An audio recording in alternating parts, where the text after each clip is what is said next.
আবার চাপা দিয়ে দেব।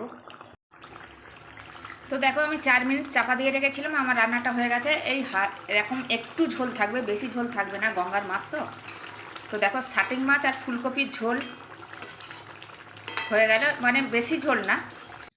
নমস্কার বন্ধুরা, সবিতা বিলাসে সবাইকে স্বাগত। তার সঙ্গে বড়দের প্রণাম, ছোটদের বুক ভরা ভালোবাসা। আজকে নতুন একটা রেসিপি নিয়ে চলে আসলাম। দেখো এটা কি মাছ বলো তো? শাটিং মাছ বলে। আমি কেটে ফেলেছি অবশ্য। দেখো তোমাদেরকে একটু কাটা হয়ে গেছে আমি লাইন দিয়ে, তাই তোমাদেরকে একটু বোঝানোর চেষ্টা করছি যে এটা শাটিং মাছ বলে। তো শাটিং মাছের আমি কি দিয়ে ঝোল বানাবো, তো আমার সঙ্গে থাকো, সাথে থাকো, দেখতে থাকো। ভালো লাগলে লাইক, কমেন্ট, শেয়ার আর সাবস্ক্রাইব করে দিয়ে পাশে থাকা বেল আইকনটা প্রেস করে দিয়ে আমি যা যা রান্না ছাড়বো সব নোটিফিকেশান তোমাদের কাছে চলে যাবে। দেখো এটা খুলে ফেলছে, এই দেখো কাটা অবস্থায় আমি একটু সাজিয়ে রেখেছিলাম, তোমরা বুঝতে পারবে যাতে। বুঝতে পেরেছো? এই দেখো শাটিং মাছ। এই শাটিং মাছের না এখানে একটু কাঁটা কাঁটা থাকে, এই যে কেটে একটু চেঁচে বাদ দিতে হয়। এই যে এটা দারুণ লাগে এই মাছটা খেতে, জানো? তো চলো আমার সঙ্গে থাকো, সাথে থাকো। ভালো লাগলে লাইক, কমেন্ট, শেয়ার। কতবার বলছি, ঠিক আছে? আমি নতুন বন্ধুদের অনুরোধ করবো সাবস্ক্রাইব করে দেওয়ার জন্য। আর আমার ভিউ বন্ধুরা, আমার সাবস্ক্রাইব বন্ধুরা, তাদের অনেক অনেক অনেক ভালোবাসা জানাই। তো দেখো পরিমাণ মতো লবণ আর হলুদ দিয়ে আমি এটা মাখিয়ে নেব একটু।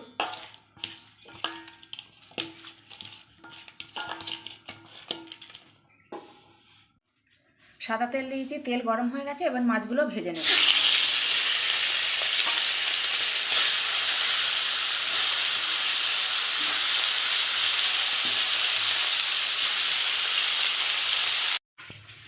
তো মাছটা ভেজে তুলে নিয়েছি, আমি আবার সাদা তেল দিয়েছি।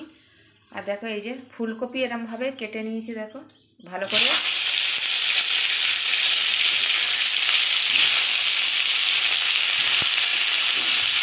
তার সঙ্গে আলুও দিয়েছি।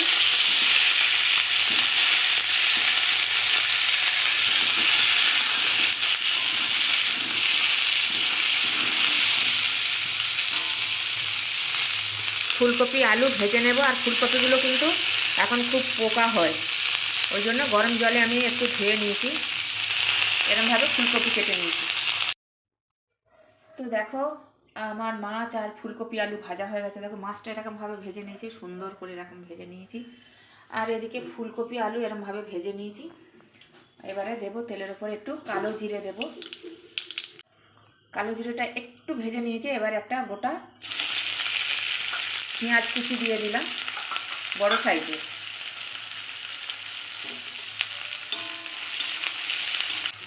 পেঁয়াজটা একটু ভেজে নেব। তো দেখো পেঁয়াজটা এরকম ভাজা হয়েছে। এবারে আমি টমেটো কুচি দিয়ে দিলাম, বড় সাইজের একটা টমেটো কুচি, তার হাফ দিয়ে দিলাম। পরিমাণ মতো লবণ দিয়ে দিলাম। এবার এটাকে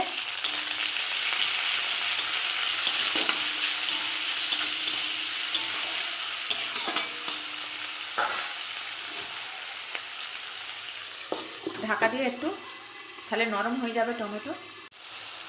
দেখো টমেটো গলে গেছে একবারে। 4টে কাঁচা লঙ্কা চেরা, 1 টেবিল চামচ আদা পেস্ট, 1 টেবিল চামচ হলুদ গুঁড়ো, আর 1 টেবিল চামচ জিরে গুঁড়ো, আর 1 টেবিল চামচ ধনে গুঁড়ো। এখানে আছে কালার লঙ্কা হাফ টেবিল চামচ, ঝাল গুঁড়ো লঙ্কা হাফ টেবিল চামচ। আমি এটাকে ভালো করে কষিয়ে নেব, একটু জল দিয়ে কষিয়ে নেব। তো দেখো মশলা কষা হয়ে গেছে, দেখো তেল ছেড়ে দিয়েছে।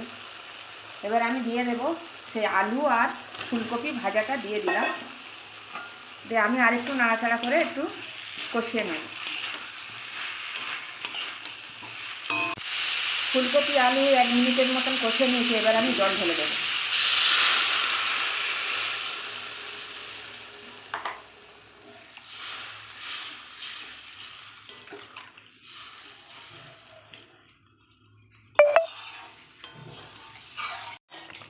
তো দেখো তরকারিটা ফুটে উঠেছে, আমি আবার একটু চাপা দিয়ে দেবো। এখন মাছ দেবো না, কেননা ফুলকপি আছে, ফুলকপিটা একটু সিদ্ধ হয়ে যাবে।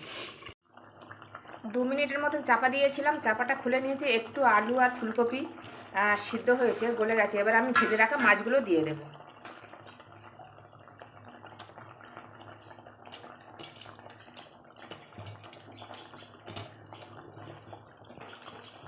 আবার চাপা দিয়ে দেব। তো দেখো আমি 4 মিনিট চাপা দিয়ে রেখেছিলাম, আমার রান্নাটা হয়ে গেছে। এই এরকম একটু ঝোল থাকবে, বেশি ঝোল থাকবে না, গঙ্গার মাছ তো। তো দেখো শাটিং মাছ আর ফুলকপির ঝোল হয়ে গেল, মানে বেশি ঝোল না। এই দেখো কত দারুণ হয়েছে। এবার গ্যাসটা আমি অফ করে দিলাম। তোমরা এরকম করে খেয়ে দেখে নিশ্চয়ই ভালো লাগবে, নিশ্চয়ই কি খুব ভালো লাগবে। তো আজকের মতন আসছি, তোমরা সবাই ভালো থেকো, সুস্থ থেকো। জয় রাধে রাধে, জয় কৃষ্ণ কালী কালী।